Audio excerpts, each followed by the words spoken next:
The silence in the war room aboard the UNSS Retribution was deafening. Admiral Chen Wei stood before the holographic display, her eyes fixed on the coordinates where the Kepler colonies once thrived. 7 billion souls, the peaceful Keplerian civilization that had welcomed humanity into the galactic fold, reduced to cosmic dust in 48 hours. Confirmed intel, Admiral, Commander Ramirez reported, his voice hollow. The Galactic Council authorized orbital bombardment. Complete extinction protocol. No survivors. Chen's jaw tightened. The Keplerians had been humanity's first true friends among the stars. When Earth's generation ships had limped into the Andromeda sector 50 years ago, desperate and nearly broken, it was the Keplerians who offered sanctuary. They taught humans the secrets of quantum fold travel, shared their agricultural technologies, and stood beside them when the other council races looked down upon the primitive newcomers from Sol. Now they were gone. The council claims the Keplerians violated the non-interference accords, said Lieutenant Okoro, pulling up diplomatic transcripts.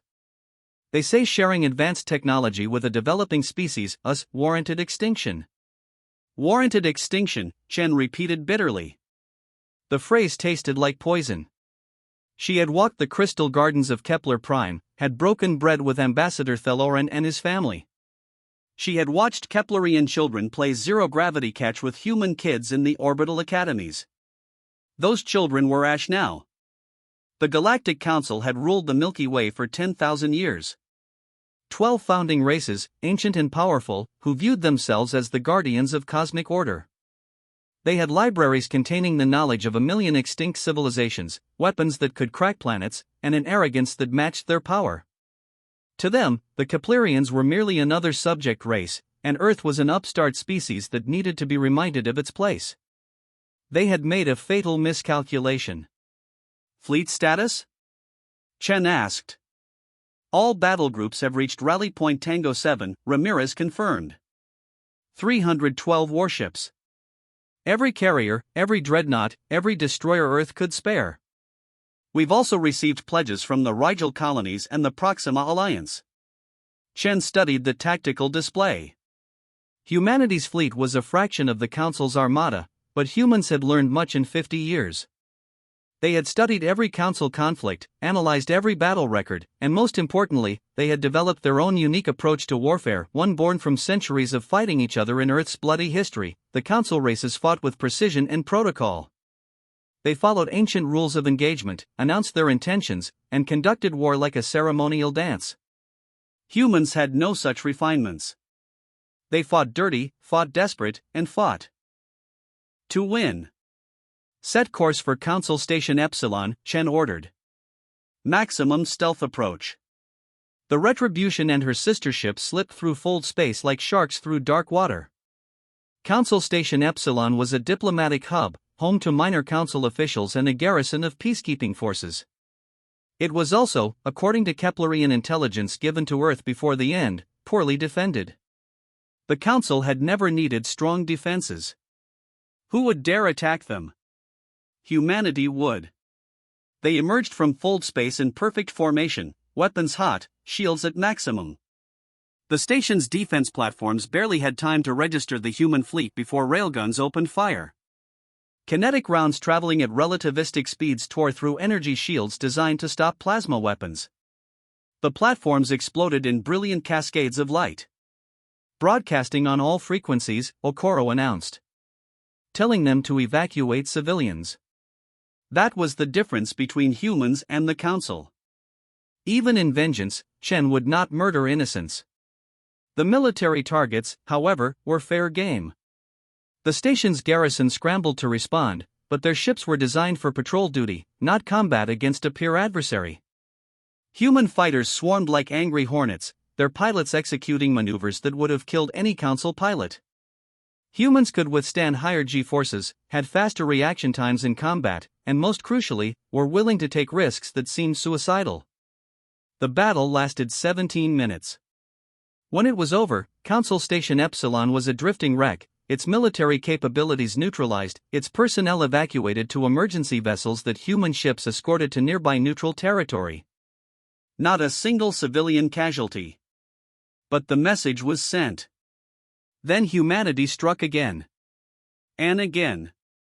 Over the next 3 months, human fleets appeared across Council space like vengeful ghosts. They hit military installations, supply depots, and communication relays. They avoided civilian targets with surgical precision but showed no mercy to Council military forces. Each attack was preceded by the same message, broadcast in every Council language. For Kepler. For the 7 billion. For the innocent. We are humanity, and we do not forget our friends. The Council convened emergency sessions. Some races called for total war against Earth. Others, watching human tactical displays and casualty reports, urged caution.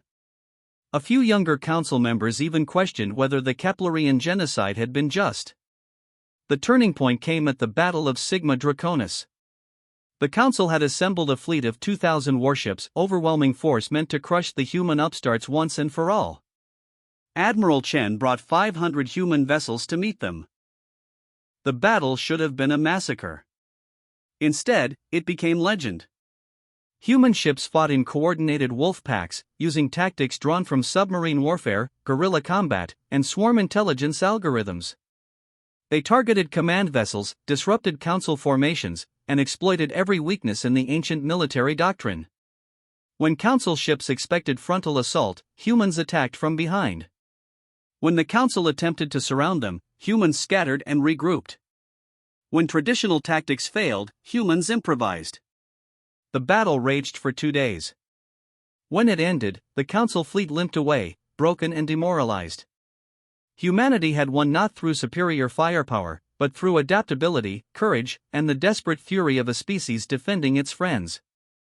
In the aftermath, the Council agreed to negotiations. The Galactic Convention of 2487 recognized humanity as a sovereign power, granted them full Council status, and most importantly, declared the extinction of the Keplerians a war crime. Reparations were paid, though no amount of wealth could bring back the dead. Admiral Chen stood once more before a holographic display, this time at the memorial station built in Keplerian space.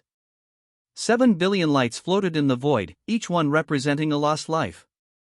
Human and Keplerian children, the few who had been off-world during the genocide, played together in the memorial gardens, watched over by survivors and human guardians. They died as our friends, Chen said quietly. We ensured they would be remembered as heroes. Commander Ramirez stood beside her. The Council fears us now. Good, Chen replied. Let them fear. Let them remember that humanity protects its own. And let them never forget that we chose mercy when we could have chosen extinction. In the darkness between stars, Earth's warships maintained their vigil. The galaxy had learned a hard lesson. Humanity might have been young, might have been small, but they were fierce in their loyalties and terrible in their vengeance. And they never abandoned their friends.